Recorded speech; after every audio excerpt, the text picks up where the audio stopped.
Today I'm so excited. Today I've got my copy of AI for Creative Production. I had the actual PDF of it for a while, so I've been going through it. The reasons that I absolutely love this book is because what it has done for me is allow me to understand more of how AI works, but also I'm then able to use that information and my knowledge to impart that knowledge with my students. You know, AI is used today in just about every form of communication that we have, from marketing to video to image production to design work to everything. And I think it's extremely important that I know how to do these things in terms of preparing myself so I can prepare my students. One of the things that I love about this book is it starts you from almost no knowledge, of having no knowledge, and then you can go through the actual different chapters and it will show you and teach you how AIs can be used for production in the different types of work. But also what I love about this book, it talks about all the ethical ways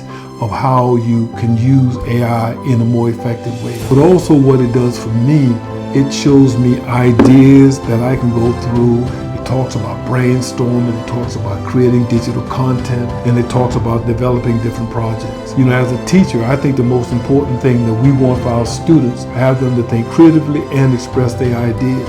And I think this book, along with the tools, I think that AI can combine to help students with technology, help them become more effective in what they're doing, help them to be more ethical in what they're doing, and even more responsible for me is to be able to show them the right way to do it. I think this book is amazing.